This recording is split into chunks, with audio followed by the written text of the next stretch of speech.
زهقنا بقى من الفطار التقليدي، عايزين نغير بقى من الفول والطعمية. هنعمل الكيكة الاقتصادية شوية، مش قوي، عاملين كل الكمية دي ببيضة واحدة بس. عملنا منها انجليش كيك وعملنا منها كب كيك. بصوا عاملة ازاي، بصوا هشة قد ايه.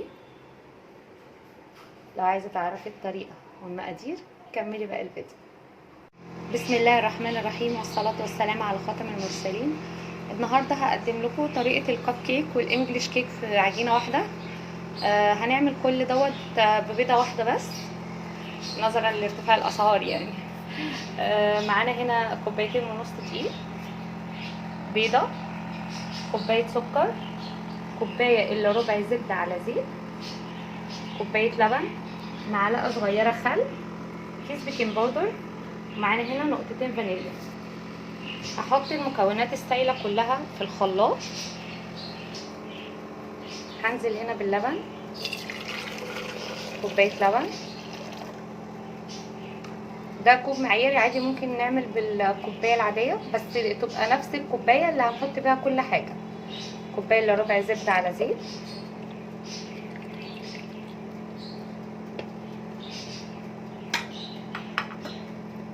كوبايه سكر،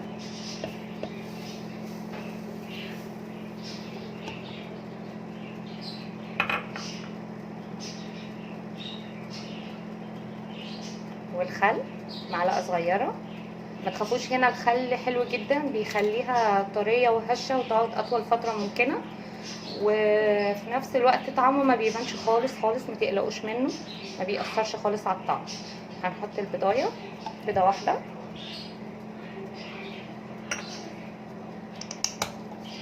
ونقطتين فانيليا بتعزز الطعم وتشيل ريحه الزفاره. هضرب كل المكونات ديت في الخلاط. معانا هنا الدقيق، هننزل على كيس البيكنج باودر، كيس كامل، وهنقلبه كويس قوي عشان كل المكونات تختلط ببعض، عشان ما تبقاش حته عاليه وحته واطيه. الحته دي مهمه جدا. نقلبها كويس قوي. تمام. هننزل بقى بالخليط اللي احنا السائل اللي احنا حطيناه في الخلاط، هننزل بيه. بسم الله. احنا ضربناه كويس جدا.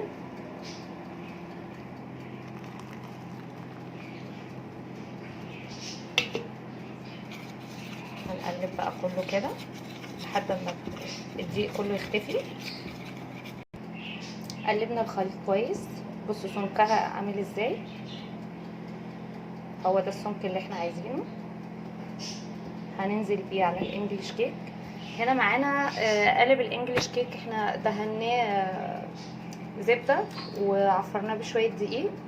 انا حاطه هنا ورق فويل لان القالب بتاعي غامق فممكن يحرق لي الكيك. لو انت عندك قالب الومنيوم يا دوبك بس ان انت بتحطي الزبده او الزيت وتعفريه بالدقيق. القوالب دي سيليكون برضو نفس الكلام، هي ما بتلزقش، بس انا برضو بحب يعني اعمل احتياطات شويه. هنحط بقى الخليط، هنصبه.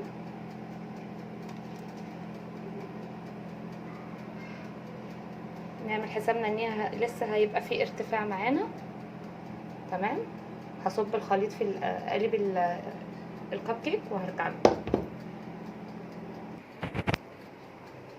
بصوا اهو، هنصب بقى هنا، مش هنملاها قوي لان هي برضو بتعلى، بس كفايه كده.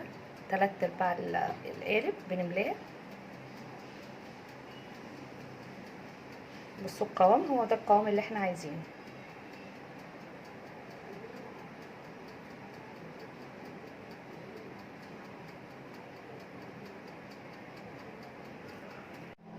خلاص هنا صبينا الخليط اهو في الانجليش كيك بتاعنا، وهنا في القوالب الكب كيك.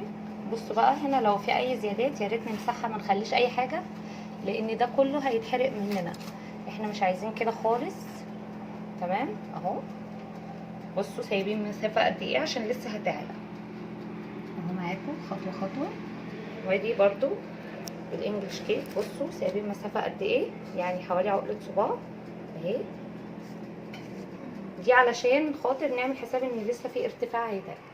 هنحطها في فرن يكون سخن قبل واحنا شغالين. اول ما بنشتغل في الكيكه على طول بنشغل الفرن، درجه حراره 180. هتاخد معانا نص ساعه ان شاء الله. هنختبرها بخله السنان، ما نفتحش عليها قبل نص ساعه علشان ما تهبطش مننا. هنحطها في الفرن في الشبكه اللي في النص. تمام، هحطها في الفرن وارجع لكم تاني. اهي بعد ما طلعت من الفرن بصوا التسويه. ادي الكب كيك وادي الانجليش كيك. بنعرف ان هي استوت ازاي؟ بنجيب سكينه او خله اسنان. بصوا طلعت نضيفه اهي، ما فيهاش اي حاجه. برضو الكب كيك بصوا نضيفه ما فيهاش عجين. كده استوت. هنسيبها تبرد وهنطلعها واوريها لكم. اهي الكيكه استوت معانا وبردت وقطعنا منها. بصوا هشه قد ايه وطريه جدا، ما فيهاش فراغات واسعه. ده اكبر دليل ان الكيكه ناجحه. اهي تسويه من تحت ومن فوق. والكب كيكس معانا اهو من تحت ومن فوق. جربوها، حلوه جدا للفطار. ممكن نحطها كمان في اللانش بوكس مع الاولاد. والف هنا وشفا، والسلام عليكم ورحمه الله وبركاته.